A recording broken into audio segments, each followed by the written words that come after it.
You seriously think you can handle that rifle, old man? The laughter rolled across the sniper range like loose brass bouncing on concrete.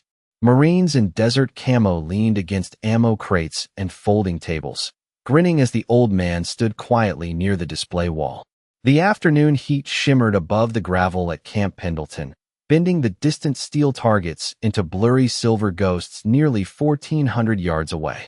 Rotor noise from a passing Seahawk drifted across the range, low and heavy, but nobody paid attention to it. Every eye stayed fixed on the old man in the faded olive jacket. Walter Hayes did not answer right away.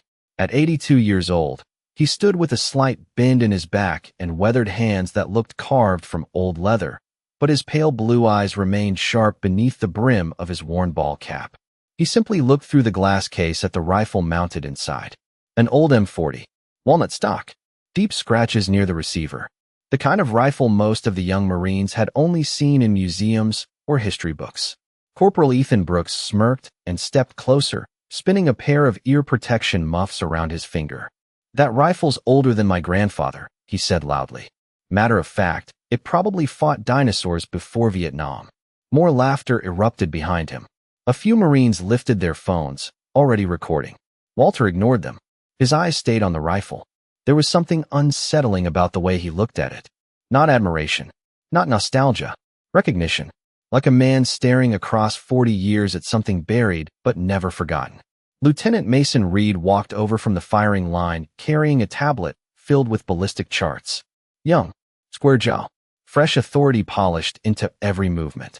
"Sir," he said firmly, "that weapon is part of a historical display. It isn't operational." Walter finally spoke, his voice rough as gravel under tires. "I know." Reed folded his arms. "Then you understand civilians can't handle military firearms on an active range." Walter nodded once toward the rifle. "That one still works." Brooks burst out laughing. "Yeah? And what gave it away, Grandpa?" "The magic." Even Reed cracked a smile at that. The Marines around them relaxed into the moment now, feeding off each other's arrogance. One Lance Corporal whispered, "This is going to end up on TikTok by tonight." Walter remained perfectly still while the desert wind tugged softly at his jacket sleeve. A faded patch sat stitched onto the shoulder, nearly colorless from age and sun. Most people would have missed it entirely. Brooks did not. "Hold up," he said, stepping closer. "What's this supposed to be?" He reached out before Walter could react and pinched the edge of the patch between two fingers. The laughter around the range continued for another second, then stopped. Because for the first time since arriving, Walter Hayes moved. Not fast, not angry, but something changed in his eyes the instant Brooks touched that patch. The air itself seemed to tighten. One of the younger Marines, near the spotting scopes, slowly lowered his binoculars. His face lost all color. "No way," he whispered under his breath. "That can't be Black Wolves Recon." The wind crossing the sniper range suddenly felt colder. Corporal Brooks slowly released the edge of Walter Hayes's faded shoulder patch, but the confidence on his face had already begun to crack. Around him, the Marines exchanged confused looks, sensing the shift without understanding it. The younger Lance Corporal, near the spotting scopes, stared at the patch like he had just seen a ghost walk across the firing line. "Black Wolves Recon," he repeated quietly, almost to himself. Lieutenant Reed frowned immediately. "What are you talking about?" The young Marine swallowed hard. "My grandfather served in Vietnam. He used to talk about them." Brooks snorted, forcing the laugh back into the air. "Come on, Tyler. It is a patch. Half the surplus stores in California sell fake military junk." But Tyler Quinn was no longer listening to him. His eyes stayed locked on Walter. The old man had not moved. His weathered face remained calm, but there was something heavy in his silence now, something that pressed against the entire range like distant thunder before a storm. The hot afternoon sunlight reflected softly off the glass display case beside him, illuminating the old M40 rifle inside. Tyler remembered hearing stories as a kid while sitting in his grandfather's garage surrounded by fishing gear and old Marine Corps photos faded yellow with age. Stories about recon teams that officially never existed. Men dropped deep into jungle valleys with no support and no recognition waiting for them afterward. Men who came home quieter than before. Men who stopped talking about war because there were no words left worth saying. One name had always stayed with him. Black Wolves. They carried old M40 rifles, Tyler whispered, and they stitched Black Wolf patches on their jackets because they were not allowed official insignia. Lieutenant Reed's jaw tightened. Enough. He stepped toward Walter again. Sir, I do not know what game you are playing here, but this range is restricted military property. Walter slowly turned his eyes toward him. Pale blue. Clear. Empty of fear. I know exactly where I am, Lieutenant. The answer was calm, but Reed felt it hit harder than shouting would have. Brooks quickly stepped back into the conversation, eager to recover control before the atmosphere slipped away from him completely. Look, old-timer, he said loudly, gesturing toward the firing line. These Marines train every day with rifles that cost more than your truck. Nobody here cares about some ancient ghost story. Several Marines laughed again, though weaker this time. Nervous. Forced.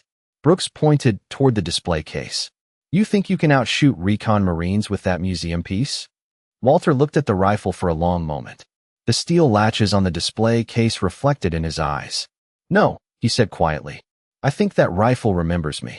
Silence settled over the gravel range. Even Brooks did not know how to answer that. Somewhere above them, a distant helicopter rotor thumped against the afternoon sky. Tyler felt a knot tighten in his stomach. His instincts screamed that something was very wrong about this situation. He slowly stepped backward toward the communications table near the spotting scopes and picked up a field phone. Reed noticed immediately. Quinn, he barked. What are you doing? Tyler hesitated only a second before answering. Calling command, sir. Brooks threw his hands up in disbelief. For what? Tyler looked back at Walter Hayes standing motionless beside the old rifle case. The desert wind tugged lightly at the faded Black Wolves patch on his shoulder. Because if that patch is real, Tyler said carefully, then somebody important is about to lose their mind. The field phone crackled softly in Tyler Quinn's hand as heat waves drifted above the gravel firing lanes. Around him, the Marines pretended to relax, but the energy on the range had changed completely. The laughter from earlier was gone now, replaced by quick glances and low murmurs carried by the desert wind. Corporal Brooks leaned against an ammunition crate with forced confidence, trying to pull the moment back under control. This is unbelievable, he muttered loudly. We are really calling command, because Grandpa showed up wearing a Halloween patch. A few Marines chuckled, though nobody sounded comfortable anymore. Lieutenant Reed rubbed his jaw impatiently and stared at Tyler. Make the call quick, he snapped. Then get back to training. Tyler nodded and turned slightly away from the group. He could feel his pulse in his throat while he keyed the line open. Camp Pendleton Command. This is Lance Corporal Tyler Quinn at Echo Sniper Range. Static hissed for a moment before a calm voice answered. Go ahead, Quinn. Tyler hesitated. Even saying it out loud sounded ridiculous. He glanced over his shoulder toward Walter Hayes standing beside the old display rifle. The veteran had not moved an inch. Dust rolled softly around his boots while the afternoon sun reflected across the faded Black Wolves patch on his shoulder. Tyler lowered his voice. Sir, we have a civilian male on range property. Elderly. Claims no affiliation. But he is wearing a Black Wolves Recon patch. Silence answered him. Not static. Not interference. Silence. Tyler frowned slightly and pulled the receiver closer to his ear. Then the voice returned, sharper now. Repeat that slowly. Tyler swallowed. Black Wolves Recon patch, sir. Somewhere far away inside the command building, a chair scraped violently. Against the floor, Tyler could hear muffled voices suddenly rising in the background. Another voice came onto the line immediately, older and harder. Identify the civilian. Tyler looked back again. Walter remained calm, his pale blue eyes fixed on the old M40 inside the glass case, as if nothing else existed around him. Name is Walter Hayes. The effect was instant. The noise on the other end vanished completely. Tyler heard somebody curse under their breath. Then came hurried footsteps. A door slammed open somewhere in the distance. Quinn, the older voice, said carefully. Listen to me very closely. Nobody touches that man. Nobody removes him from the range. Do you understand? Tyler straightened automatically. Yes, sir. Who is supervising the range? Tyler glanced toward Lieutenant Reed and Brooks. Lieutenant Mason Reed, sir. Another pause. Put Reed on the line immediately. Tyler slowly lowered the phone. Every instinct in his body now screamed that this situation was spiraling into something far larger than anyone on the range understood. Brooks noticed the expression on his face first. "What?" he demanded. "What did they say?" Tyler ignored him and walked directly toward Lieutenant Reed. Gravel crunched beneath his boots. "Sir," he said quietly, holding out the receiver. "Command wants to speak with you." Reed looked annoyed more than concerned. He snatched the phone from Tyler's hand and pressed it against his ear. "Lieutenant Reed speaking." Whatever voice answered him caused the color to drain from his face almost immediately. Brooks straightened beside him. "Sir." Reed did not respond. Sweat appeared near his temple despite the dry coastal breeze rolling across the range. His posture stiffened inch by inch while the voice on the line continued speaking. Then Reed's eyes slowly drifted toward Walter Hayes. The old veteran still stood beside the display case, silent and motionless beneath the California sun. Reed swallowed hard. "Understood, sir," he said quietly. "Yes, sir. Right away." He lowered the receiver with a hand that no longer looked steady. Brooks frowned. "Lieutenant." Reed looked directly at him. "Corporal," he said carefully, "do not say another word to that man." The entire sniper range seemed to hold its breath after Lieutenant Reed lowered the field phone. Even the wind sweeping in from the Pacific felt quieter now, carrying dust across the firing lanes in long pale ribbons. Corporal Brooks stared at Reed in disbelief. "You cannot be serious," he said. "We are treating this guy like some kind of celebrity because of an old patch." Reed ignored him completely. His eyes stayed locked on Walter Hayes with a tension that had not been there 10 minutes earlier. Something in the lieutenant's expression had changed from irritation to caution. Careful caution. The kind soldiers used around explosives they did not fully understand. Walter stood alone near the glass display case, while sunlight glinted softly off the scratches in the old M40 rifle. He looked small against the massive range backdrop of steel targets, spotting towers, and sunburned hills stretching into the California distance. Yet somehow every Marine on the range now seemed aware of him at all times. Brooks laughed again, but this time it sounded hollow. "All right, enough of this." He stepped toward the display case and slapped the glass lightly with his palm.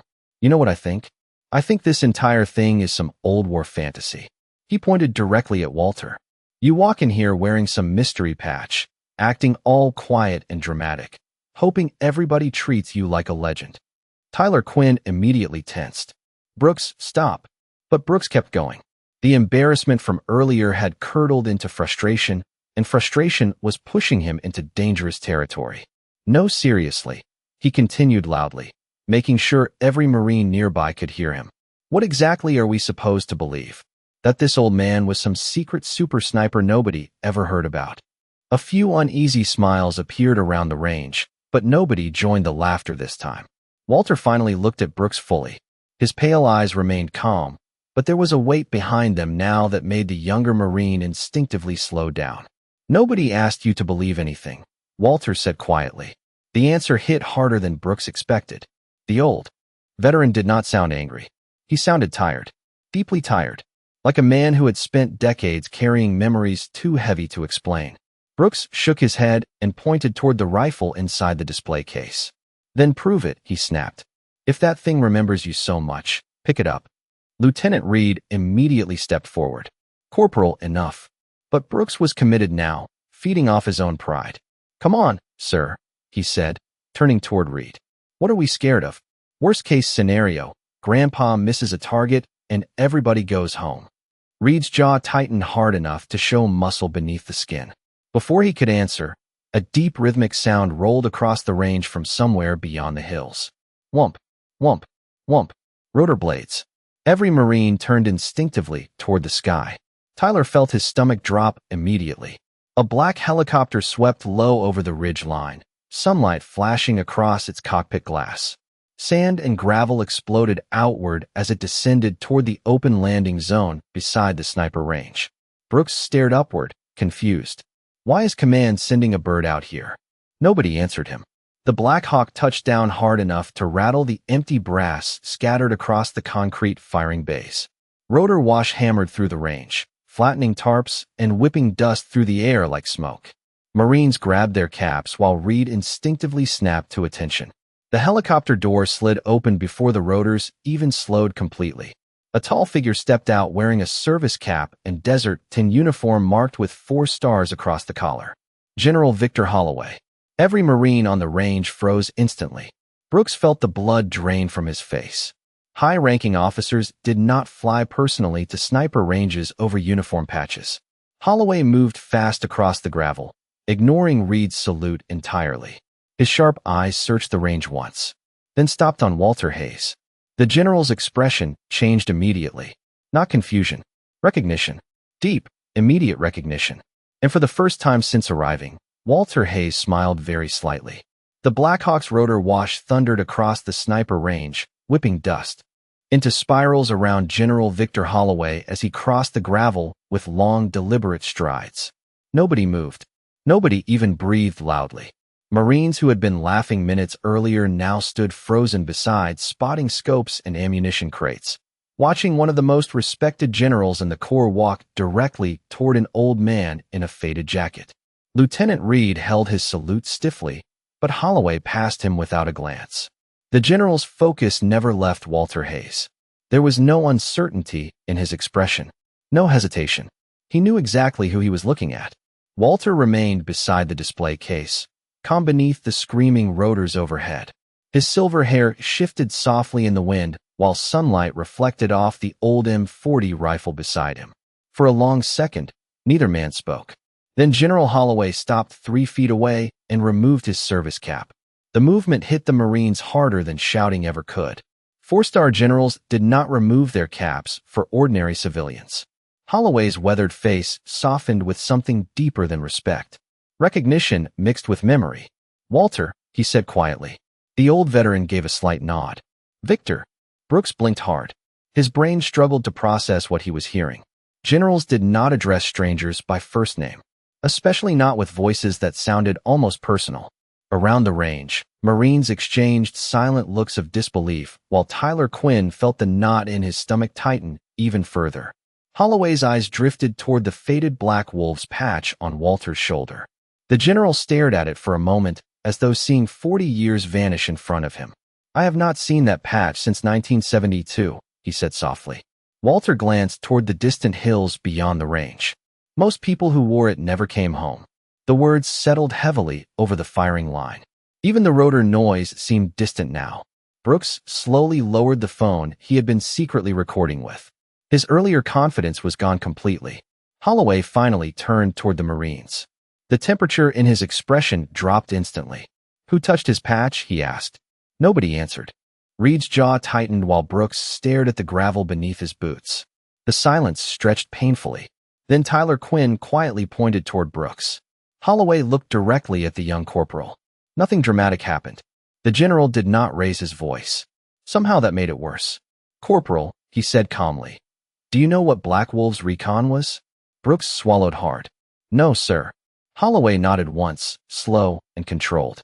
"That is because the missions they ran were never supposed to exist." He gestured toward Walter without taking his eyes off Brooks. Men like him disappeared into jungle valleys for weeks, carrying rifles exactly like that one. His hand lifted toward the M40 behind the glass case. No drones, no satellites, no support teams, just instinct, patience, and skill. The general stepped closer to the display case. Sunlight reflected across the old walnut stock, illuminating scratches worn deep into the wood. Holloway's voice lowered slightly. "That rifle is not a museum piece to him." Walter remained silent.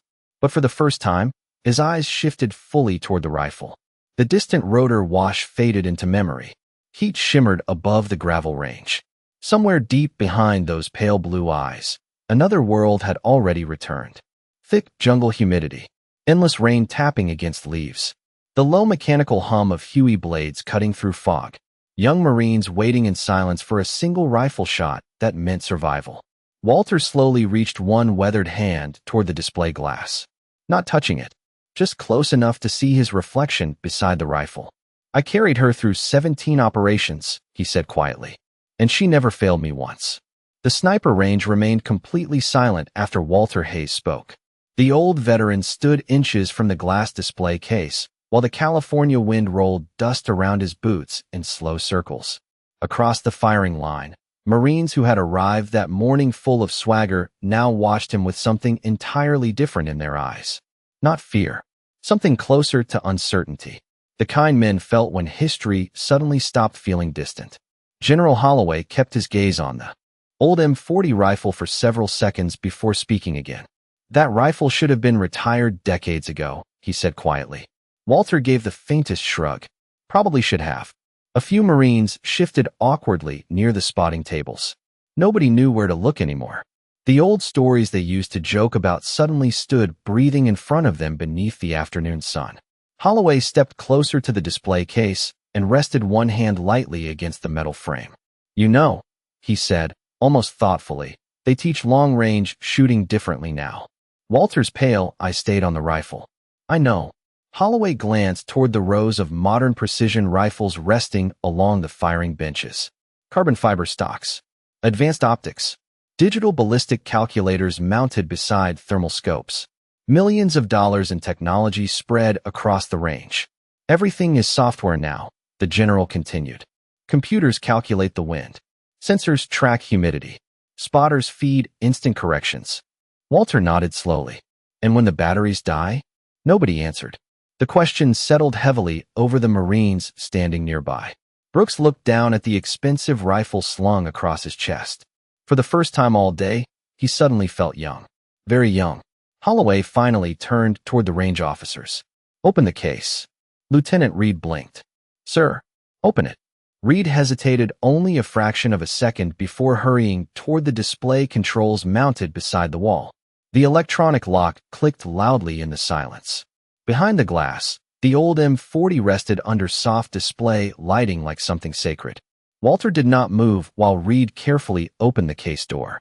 The smell of aged walnut and gun oil drifted faintly into the warm air. Tyler Quinn watched Walter's face change almost imperceptibly. Not excitement. Not pride. Recognition. Like a man standing face to face with someone he buried long ago. Holloway stepped back respectfully. Go ahead. Walter slowly reached forward.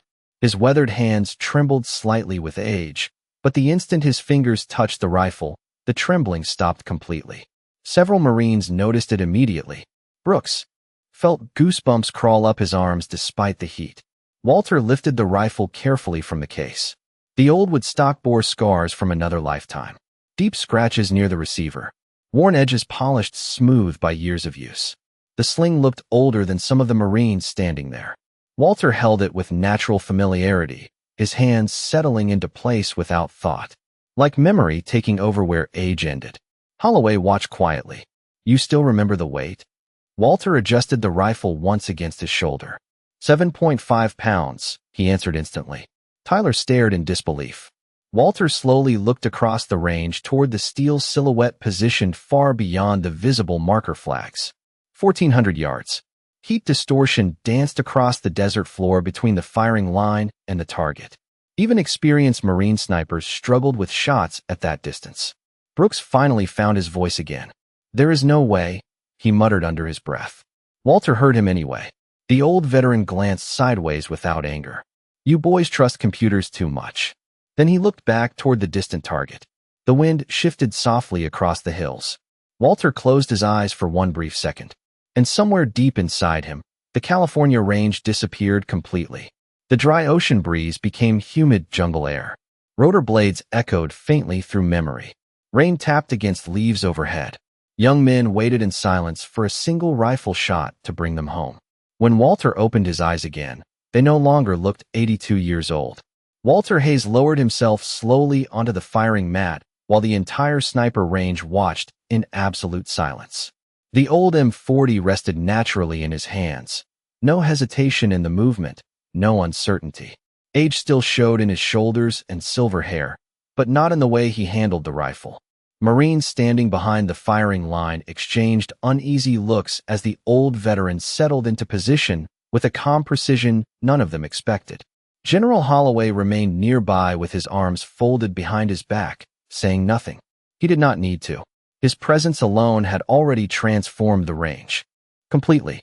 The same Marines who had mocked Walter less than an hour earlier now stood rigid and quiet under the hot California sun. Even Corporal Brooks kept his mouth shut. Walter adjusted the rifle stock against his shoulder and looked through the old optic. No digital rangefinder. No ballistic tablet. No spotter feeding him wind calls through a headset. Just glass, steel, distance, and instinct. Tyler Quinn glanced toward the target marker far out across the desert terrain. Heat shimmered violently above the ground between the firing line and the steel silhouette 1,400 yards away. The crosswinds rolling down from the hills had grown worse over the last 20 minutes. Experienced Marine snipers had missed repeatedly earlier that morning using equipment worth tens of thousands of dollars. Brooks shifted uncomfortably beside the spotting scopes. "That shot is impossible with that rifle," he muttered quietly. General Holloway heard him. "No," the general replied without taking his eyes off Walter. "It is impossible for you." The words hit Brooks harder than a slap. Walter remained perfectly still behind the rifle. The world around him seemed to narrow into silence. The rotor noise from the Black Hawk faded. The voices disappeared. Even the wind itself became something different. He watched the movement of distant heat waves across the valley floor. Tiny shifts, tiny currents, invisible rivers moving through the air. His eyes tracked the grass near the target, then the dust halfway downrange, then the flutter of a faded range flag far to the left. Every movement meant something. Every movement spoke. Behind him, several Marines quietly prepared spotting scopes, expecting failure. Tyler noticed Walter never once looked at the digital wind monitor mounted beside the firing bench. He did not need it. Walter exhaled slowly. The old M40 rested against his shoulder like it belonged there. His weathered fingers settled gently near the trigger. And suddenly the sniper range vanished again. Humid jungle air replaced the dry California heat. Thick fog drifted between dark trees. Rain tapped softly against leaves overhead while young Marines crouched silently. Behind him, waiting for extraction that might never come. Walter remembered the weight of fear sitting in exhausted faces. Remembered the sound of distant Huey rotors struggling through storm clouds. Remembered men trusting him with their lives before he was old enough to buy a beer back home. One shot. That was all they ever needed from him. One shot, and everyone moved again. Walter's pale blue eyes opened fully. Calm. Focused. Timeless. "Wind is lying today," he said softly. Nobody answered.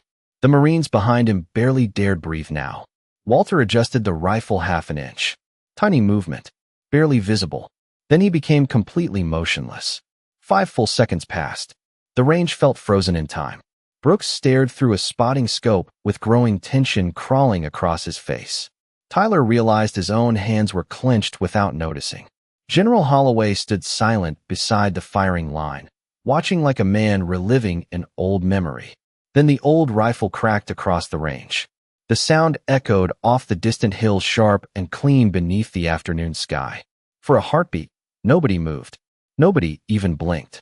Then from 1,400 yards away came the faint metallic ring of steel. The sound of steel ringing across 1,400 yards seemed to hang in the air forever. Nobody on the sniper range moved. Marines stood frozen beside spotting scopes and firing benches while heat waves drifted silently above the desert floor. Then the reaction started all at once. "Hit," one Marine whispered in disbelief. Another slowly lowered his binoculars as if his hands no longer worked correctly. Tyler Quinn stared through the spotting scope, his breathing shallow. The steel silhouette was still swaying slightly from impact. Center mass. Clean shot. No correction. No second attempt. One round. Corporal Brooks looked physically sick. "That is impossible," he muttered. "That rifle does not even hold modern zero consistently." General Holloway finally allowed himself the smallest smile. The rifle was never the important part. Walter Hayes slowly lifted his head from the stock and looked across the range without triumph or pride. He looked tired. The same tiredness Tyler had seen earlier, like a man carrying ghosts nobody else could see. Walter carefully worked the bolt with smooth mechanical familiarity before laying the old M40 gently across his knees. Around him, the Marines remained completely silent. The arrogance from earlier had vanished so thoroughly it felt unreal now. Brooks stared at Walter as though trying to reconcile two different realities in his head. An 82-year-old man in a faded jacket should not have been capable of that shot. Not without electronics. Not without calculations. Not with crosswinds rolling through the valley. Yet the distant steel target kept swinging softly beneath the afternoon sun, refusing to let any of them deny what they had just witnessed. Holloway turned toward the younger Marines. "Do you understand now?" Nobody answered. The general walked slowly toward the firing line, his boots crunching against gravel. "You boys train with technology," he said calmly. "Men like Walter trained with survival." His eyes drifted toward the distant target. There was a time when one accurate rifle shot meant helicopters came home safely. It meant patrols made it back before nightfall. It meant families received letters instead of folded flags. The Marines listened without moving. Brooks lowered his eyes toward the ground. Holloway stopped beside him. "Corporal," he said quietly, "you laugh because you thought age erased value." Brooks swallowed hard. "Yes, sir. But the Corps was built by men exactly like him." Walter slowly stood from the firing mat with the old M40 still resting in his hands. The movement revealed his age again immediately. His shoulders stiffened slightly. His left knee resisted. Yet somehow the rifle still looked more natural in his grasp than the advanced weapons surrounding him. Tyler noticed several Marines now watching Walter with the same expression young recruits gave combat veterans during graduation ceremonies. Respect mixed with awe. Walter carefully walked back toward the display case. Holloway moved instinctively to help open the glass door, but Walter shook his head gently. "Not yet." The general paused. Walter looked down at the old rifle one. Last time, his thumb brushed lightly across the worn walnut stock near the receiver scratches. Tiny scars carved into the wood decades earlier. Memories preserved in steel and oil. The afternoon wind tugged softly against the faded Black Wolves patch on his shoulder. "Most of the men who carried these rifles are gone now," Walter said quietly. "Sometimes I think the rifles remember them better than the country does." The words settled heavily across the range. No Marine looked away. Somewhere beyond the hills, another helicopter echoed faintly through the California sky. Walter finally handed the M40 back toward Holloway. The general accepted it carefully with both hands, almost reverently. Then Holloway looked toward the Marines one final time. "Every one of you will remember today," he said, "because someday you will meet another quiet old man wearing a faded patch." His gaze hardened slightly. "And next time, you will know better than to laugh." The sniper range stayed silent long after General Holloway finished speaking. No one rushed back to training. No one joked. The California wind moved softly across the gravel lanes while the old steel target continued swaying almost imperceptibly 1,400 yards away, as if even it refused to let the moment end. Walter Hayes stood beside the open display case holding the M40 one final time. Sunlight rested across the worn walnut stock, illuminating decades of scratches and faded oil marks left by hands long gone. The rifle no longer looked like a museum artifact. It looked alive. Around the range, Marines watched quietly while something uncomfortable settled into their chests. Perspective. Tyler Quinn noticed it first in the younger recruits standing near the spotting benches. The way they stared at Walter was different now. They were no longer seeing an old civilian in a faded jacket. They were seeing time itself standing in front of them. A reminder that the quietest men sometimes carried the heaviest histories. General Holloway gently closed the display case after Walter placed the rifle back inside. The click of the latch echoed softly in the silence. Walter rested one weathered hand against the glass for a brief moment. Not dramatic, not sentimental, just enough to say goodbye again. Brooks finally stepped forward from the edge of the firing line. The confidence that once filled his posture was gone completely now. He looked younger somehow. Smaller.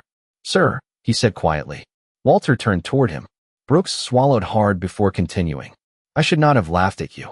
The old veteran studied him for a moment beneath the warm afternoon light. Then he nodded once. "You are young," Walter said calmly. "Young men usually think history happened to other people." Brooks lowered his eyes. He had no answer for that. Holloway watched the exchange silently, his expression unreadable beneath the brim of his service cap. Tyler noticed something else then. Walter Hayes never once acted angry during the entire afternoon. He had not demanded respect, had not raised his voice, had not tried to prove himself. The truth had done all of that for him. Somewhere overhead, seagulls drifted above the coastline beyond Camp Pendleton, while rotor noise from the Black Hawk faded into the distance. The range slowly began feeling normal again, but none of the Marines standing there would ever see it the same way afterward. Walter adjusted the faded jacket on his shoulders, the old Black Wolves patch stirring lightly in the ocean breeze. The cloth looked fragile now, threadbare, sun-faded. Yet every Marine on that range understood it carried more weight than metals polished bright in glass cases. Holloway stepped beside Walter near the gravel path leading away from the firing line. "You could stay for dinner at headquarters," the general offered quietly. Walter smiled faintly. "I do not belong in headquarters anymore." Holloway looked at him carefully. "You still belong here." Walter's pale blue eyes drifted once more toward the distant steel target shining under the afternoon sun. "Maybe," he said softly, "but ghosts should not stay too long." For a second, neither man spoke. Then Holloway extended his hand. Walter looked at it briefly before shaking it firmly. Not like a civilian greeting a general. Like two Marines separated by decades of memory and sacrifice. Tyler Quinn would remember that handshake for the rest of his life. Walter turned and began walking slowly toward the parking lot alone. No dramatic music. No speeches. Just the crunch of old boots against gravel beneath the California sky. Marines stood silently aside as he passed. Some unconsciously straightened their posture. Some lowered their eyes respectfully. Brooks removed his cover completely as Walter walked by. The old veteran never noticed. Or maybe he did and chose not to show it. At the edge of the range, Walter paused briefly without turning around. The ocean wind lifted softly against his faded jacket. "Respect is not something you ask for," he said quietly. "It is something people remember long after you are gone."